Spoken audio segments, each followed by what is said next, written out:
Bible Gateway, the largest Christian website on the internet, was a leader in the faith-based tech arena. The site first launched shortly after the internet was made available to the public. Bible Gateway currently offers access to the Bible in over 200 versions in more than 70 languages. We are joined by Jonathan Peterson, Content Manager for Bible Gateway. Jonathan, welcome to Illuminations. Thank you. It's a pleasure to be here. So tell us about how you came to be at Bible Gateway and about your role there. Well, how I came to Bible Gateway, I was in radio journalism for many years right after college. And so I was working in Washington, D.C. back in the 80s, I guess. And Zondervan Publishing at the time, they wanted somebody to come and assist in public relations. So they hired me to come back to the Midwest. I was born in Wisconsin. Came back to the Midwest and headed up the public relations publicity department at Zondervan Publishing. And I did that for 22 years or so, and then left Zondervan for about 5 years, and then came back with Bible Gateway. After I had left Zondervan in 2008. I left Zondervan in 2008, and that's when Zondervan purchased Bible Gateway from an organization that had started it out of Muskegon, Michigan. And so then when I came back in 2013 and became a part of Bible Gateway, it was a part of Zondervan Publishing, and I just kind of slipped back into the company that I had been at for so many years. And it's a pleasure to be here. So, do you know much about the founder of Bible Gateway? And I mean, obviously he was a visionary, so. Right. That was back in 1993. He was at Calvin College at the time here in Grand Rapids, Michigan. And as a student project at the college, he thought it would be a good idea to put the Bible in a database and make it searchable for student projects, for access on campus. So it was a closed environment in that setting. When he left Calvin College, he actually went to this organization in Muskegon, Michigan, called Gospel.com. That was the organization that had the idea of putting different ministries, Christian ministries, on the internet. This was back in the mid-90s, 95, 94, 95, when the Gospel.com.net started and was doing this with other Christian ministries. And when this person joined the team there, he brought with him Bible Gateway, the database that he had started at Calvin College. And so they thought, well, why don't we just put this out there and see what happens? So that's what they did, put it on the new highway called the internet, experimental at the time. People were trying new things all the time. And it's been on the internet ever since. So right around, we say it began in 93, and then it went on the internet about 95. Because it started so early, I believe other search engines used it for their purposes and helped elevate, help increase the viewership of Bible Gateway that way. So as a result, today, when somebody searches Google or Bing for a Bible reference, they might just type in a certain phrase or a Bible reference chapter and verse. Typically, Bible Gateway will be the number 1 or the number 2 position in the search result. Do you think that Bible Gateway increased people's access to the Bible and even changed the way that they access the Bible? Yeah, there's no doubt about that. I'm convinced that Bible Gateway and other resources that use the Bible on the internet has encouraged people to read the Bible electronically.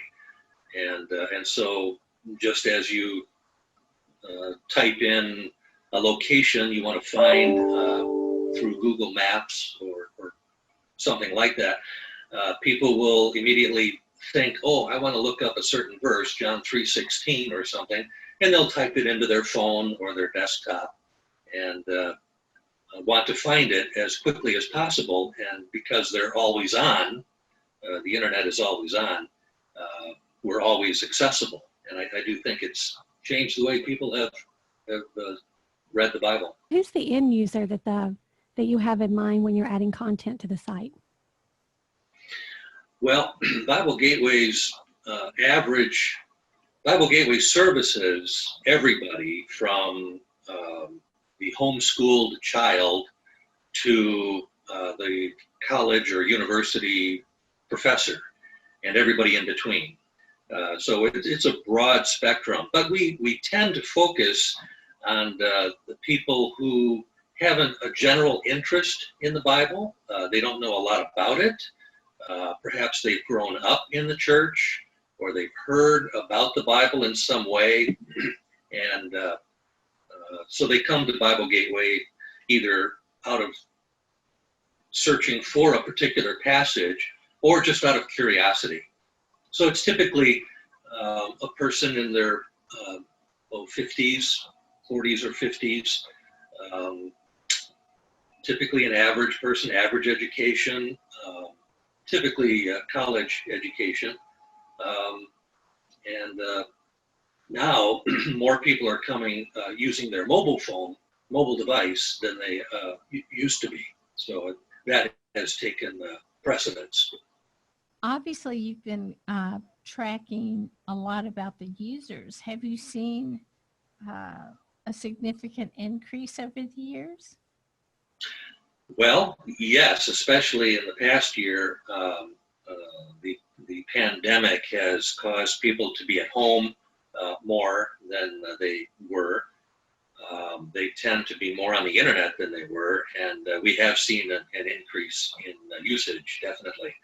And I think maybe the subject matter has caused people to explore the Bible more with the uncertainty that COVID-19 has brought to society. People are tending to turn to the Bible to find comfort, to find instruction, assistance. And so whether they're coming to BibleGateway.com specifically, or they're just searching using one of the search engines, and Bible Gateway rises to the top and they happen to come to our site, they're introduced or they come to us primarily because they're searching for answers, really, to life's questions. Typically, BibleGateway.com receives or gets more than 20 million users per month. People come from all over the world. We have multiple languages on the site, and so they're coming from everywhere, and we're getting, the average is more than 20 million, but in the past year it's been quite a bit larger even than that. Is it true that it's the world's most visited Christian website? Mm-hmm. From all indications that we've tracked, yeah, the statistics are there. I would like to ask you about the translations, and I don't mean like the modern day translations. For example, the word, I think it's in Exodus 5, the word hesed in Hebrew. There's really not an equivalent that's very exact in any language for that word. So that's how we end up having all these different translations. And so the Bible Gateway does offer all the different translations? All the major translations, Bible versions, yes. The NIV, KJV, New King James Version, and others.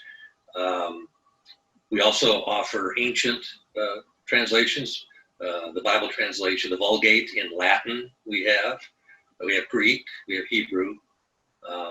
So yeah, we do offer that. And one of the most used functionalities of Bible Gateway is the ability to compare Bible versions, up to 5 on the screen. You can have them parallel with each other, and so you could have the King James Version on the left, followed by the New King James Version, followed by the NIV, followed by the CSB or NLT, any number of Bible versions. And that's very helpful, as you were saying, when you're translating from the original biblical languages of Hebrew and Greek, to see the nuances of the English translations of each passage is fascinating and enriches your understanding of the biblical passage you're reading. So can you tell us more about the resources that are offered on the Bible Gateway site? One of them is a wide selection of free email devotionals. We send out about 40 million emails a month to people who have subscribed to receive newsletters about the Bible, a variety of information about the Bible, actual devotionals, inspirational insights, and these are varying lengths. Some are only 5 days of frequency. Others are the entire year, 365 days. So we have we have more than 60 of those email devotionals that people can select from. Bible reading plans, helping them to read the Bible every day or read the New Testament in a certain amount of time, things like that. So we have a number of people subscribing to those. We have free references, Bible references like dictionaries, commentaries, maps,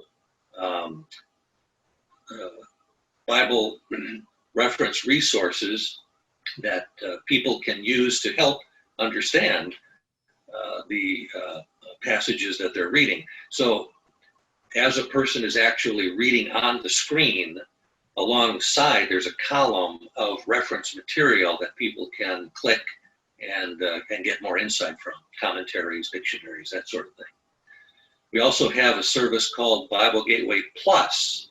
This is an added service. Now, Bible Gateway is free to people because we are advertising based. Our expenses are paid by advertisements. And so people come to Bible Gateway and can use our resources freely.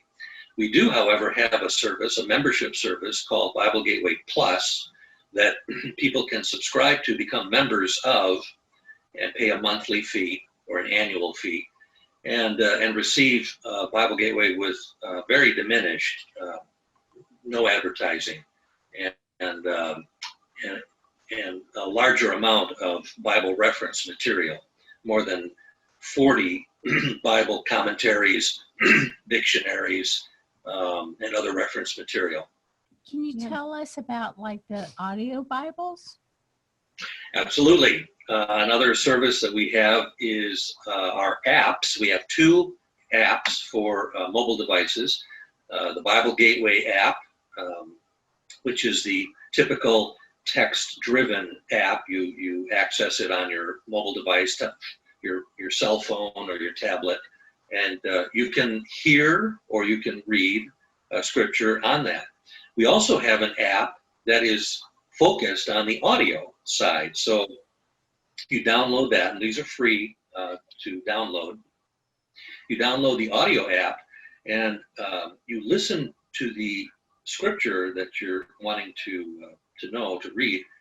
And while you're listening to it, you can actually read it, and the script will follow along with what you're hearing. It's synchronized to the audio. And that's a relatively new app, newer than our regular app that came out a couple years ago. But yeah, people are finding that to be very, very helpful as well. And you can listen to the Bible on our website as well. You don't need to download the app. You can simply go to our audio page and listen to a variety of Bibles in audio. And you also have a daily blog. What type of information would we find there? Yes, our blog is updated daily, and we have articles about the Bible. We interview authors who have written about the Bible or used the Bible extensively in the writing of their material. And statistics or news about the Bible, anything that's happening worldwide regarding Scripture. We try to include that in our Bible articles. So guest posts, original posts, inspiration, news, information, interviews, that sort of thing on our blog. Can you define scripture engagement and tell us about the scripture engagement section of the website? Yes, thank you for bringing it up. Many people simply study the Bible and they look at it as a source to fine-tune their understanding of each word and the context of those words, and that's terrific. That's what we want to encourage as well. Another way to approach the Bible is holistically. So scripture engagement is the phrase that's widely known, understood, to approach the Bible in a variety of ways that would be not merely studying it as you would a mathematical textbook or something, but you would be experiencing the Bible. So our scripture engagement section on Bible Gateway encourages people to approach the Bible with a creative mindset. Don't simply study it or read it, but perhaps rewrite Scripture. How do you handwrite Scripture, and what are the benefits of actually doing that as you are reading it and writing it? How does that help in your understanding of the full meaning of that Scripture passage? Or creating music from the Scripture that you're reading, or acting it out. There are a variety of ways, I think a dozen, 12 different areas that we explore in our scripture engagement section. And we've created that section in association with Taylor University. And actually a print Bible has come out of that partnership called the Abide Bible. Again, bringing in those elements of full experience with your understanding of Scripture. How does your smartphone app compare to what they find online?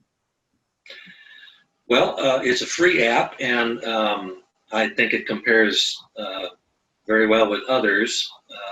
There are other apps that are perhaps more study-oriented. For example, Olive Tree, the Olive Tree Bible software is a service that offers perhaps more in-depth resources to actually study Scripture using your cell phone. But in terms of reading Scripture, comparing it with different versions, listening to it, sharing it on your social media, I think Bible Gateway is very comparable. In fact, our free Bible app, won the award in the UK. I can't remember the name of the award, but back in 2013, when it was still fairly new, the Bible Gateway Bible app won the best of the show for this UK award. So yeah, it's award-winning. Do people go to the app as often as they do the website, or what are the numbers for the app download? We get more people to the website Okay. than are accessing the site through the app. We have, I can't remember the number of people that have downloaded the app. It's more than 5 million downloads that we've received. When you compare it with people who come to our website using their mobile device or on the desktop, as I said, we get more than 20 million visitors a month doing it that way. How can the app help someone with their prayer life? The app is focused primarily on helping a person read the Bible and compare the Bible with itself and learn from the Bible. With that in mind, Scripture repeatedly tells us the importance of prayer. We've interviewed authors who have written about praying through the Bible, using the Bible in prayer life. And so as you encounter Scripture, and our Scripture engagement section encourages people to pray Scripture, use actual Scripture in their prayers. For example, the Psalms, each Psalm is its own prayer to God, magnifying Him or calling upon Him for help. And so we encourage people to use our app in that capacity. I'd like to know about some of the challenges of operating the site. Well, technology continues to advance. You're never at a point where you say, okay, we're done.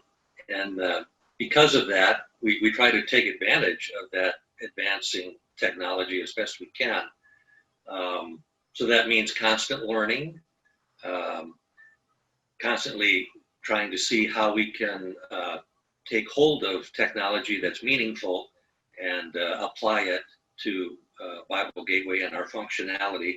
How can we make it easier, more accessible? So that's always a challenge when we have a limited number of staff, for example, in our development team. Resources are always limited, whether it's financial or personnel, in whatever capacity, or even time, the time we have in order to take advantage of technology and make it better. So it's a balancing act. We want to service the people that are already coming to our site, and if they have questions, another challenge is answering those questions in a timely fashion. We have a customer service area that if somebody asks, how do you do something on Bible Gateway, or wants better understanding, we do have people that will reply to those questions. It's not just a machine that's replying, it's actual people. So those are some of the challenges that we have, the limited resources that everybody experiences. I would imagine that the pandemic has had quite an impact. Is there anything your team is doing specifically to respond to that? The staff of Bible Gateway has had to work in a physical distance capacity. We're working from our homes, and so that brings its own challenges of using technology even behind the scenes as well as in front on the website. So we try to invite insight from different sources, authors and professors, biblical scholars, to share what they believe or what they see scripturally as it pertains to crises like the pandemic that we're in. Do you think Bible Gateway helped pave the way for other Christian websites? Well, I think so. Bible Gateway was part of gospelcom.net, as I mentioned earlier, and gospelcom did help pave the way, I believe, for other sites to get on the internet. Gospelcom's whole ministry was to invite different organizations to take advantage of the technology they had at the time and simply get online. They didn't. Each organization did not have to pay for its own technology in order to do that. Back in 1995, the mid 90s, people were still experimenting with this new thing called the internet and the World Wide Web. And so they didn't want to necessarily put a lot of money into it, but GospelCom did help pave that way. And because Bible Gateway was a part of GospelCom, I think a lot of ministries saw the advantage of Christian ministry and scripture working together with technology. It's just another new technology that the church has always embraced, similar to the printing press or other technology, to get the word out, the scriptural word, and disseminate it more broadly. What do you see for the future of Bible Gateway? Well, we want to keep advancing our technology. our reach. We would like to, we're very strong in English. And as I say, we have more than 70 different other languages on the site. And our second largest user language is Spanish. And our third is Portuguese. And then French is right up there as well. So we would like to actually make our website natively available in those languages. So not simply scripture in French or Spanish, but also the ancillary instruction, the navigation, the actual website. We would like it to be more accessible in other languages. But that's one thing in the future. We want to expand our scripture engagement section. As I say, we have about 12 different approaches to engaging the Bible in creative ways, and we'd like to expand that area of the website even more with information and helpful tools to that end. Those are some of the things. We want to always maintain Bible Gateway in a mobile environment because people are going that way. So we are focusing our attention on the smaller screen. How can we keep the Bible Gateway resources clear and understandable even as the screen is small and readily available wherever a person might find themselves. Do you think the market for Christian websites and apps will continue to grow? Yes, I think the internet simply will not go away, and it'll continue to grow. Something new will always be right around the corner, and Bible Gateway will try to employ whatever makes sense in that regard with technology in order to help people find and follow Jesus Christ through reading the Bible and understanding it. Jonathan, it's been a pleasure to talk with you today and to find out more about Bible Gateway. And I want to thank you again for joining us for Illuminations. Thank you very much for inviting me. It's been a pleasure. Thank you.